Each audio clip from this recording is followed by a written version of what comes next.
2부에서는 영화에 대한 저의 개인적인 생각과 캐릭터의 디테일한 부분에 대해 말씀드리려고 합니다. 외동아들인 주인공 칼렙은 어렸을 적 교통사고로 부모님은 즉사하고 본인도 오랜 시간 병원 신세를 졌습니다. 샤워씬에서 자세히 보면 칼렙의 등에 사고로 인한 큰 흉터 자국이 남아있을 정도죠.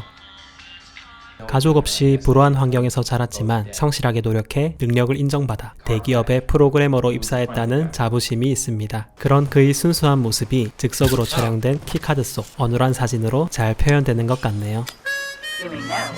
하지만 이런 칼렙의 착실한 성격과 가족이 없다는 환경을 잘 이용하여 자신의 개인적인 욕망을 채우는 인물이 네이든 회장입니다. 전 세계의 94%에 해당하는 방대한 정보를 소유하고 그것을 토대로 인공지능을 만들어낸 천재죠. 네이든 회장의 모습은 영화 속에서 상당히 신격화된 모습으로 표현됩니다. 자신과 일주일 동안 지낼 수 있는 회사 내 특별 이벤트를 만든 것 자체도 직원 대 회장의 관계가 아닌 인간과 신의 관계 같다는 느낌을 받았습니다.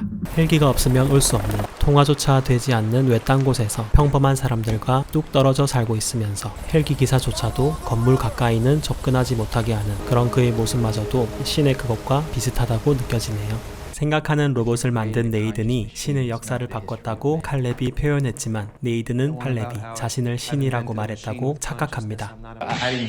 자신은 신이기에 건물을 오류 없이 설계했지만 전력 장비를 설치한 인간이 제대로 설치를 못해 자꾸 오류가 생기고 정전이 발생한다고 생각합니다. 전력 시스템 설치 후에 보안 문제로 설치 기사를 모두 죽였다는 말은 단순한 농담이 아닌 것 같습니다. 하지만 실제로 정전을 일으키는 원인은 네이든이 만들어낸 인공지능 에이바였습니다. 에이바는 네이든이 만들어 놓은 허술한 시스템을 자기 마음대로 다루면서 자신의 창조주를 농락하고 있었습니다. 네이든이 하는 말이 거짓인지 진실인지 다 알 수 있었으며 그가 자신을 좋아하지 않는다는 것도 느낄 수 있는 이성적이면서도 감성적인 존재입니다.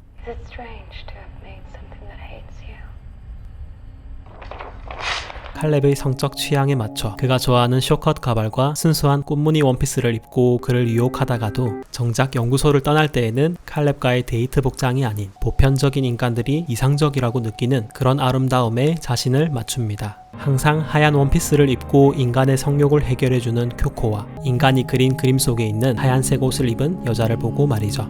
하얀색 옷을 입고 세상 밖으로 나간 에이바는 처음이자 마지막으로 인간처럼 활짝 웃는 모습을 보여줍니다.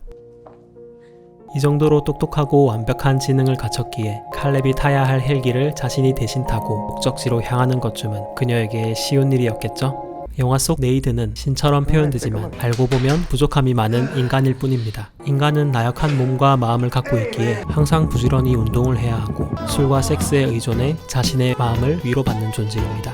술에 취한 네이든은 전에 했던 선한 일이 앞으로 자신을 지켜줄 거라는 술주정을 합니다. 마음속으로는 자신이 했던 많은 잘못 때문에 신이 자신에게 벌을 줄지도 모른다는 공포에 빠져 사는 불완전한 인간일 뿐이죠. 칼렙 또한 쿄코가 로봇임을 확인하고서는 자신도 로봇이 아닐까 하는 의구심에 자신의 팔을 칼로 그어서 확인해 봅니다. 자신이 알던 세상이 아닌 곳에서는 자신의 모습조차 강하게 의심하게 되는군요. 네이든에게 AI는 그저 자신의 감정 쓰레기통이며 자신의 성취욕과 성욕의 분출구일 뿐입니다.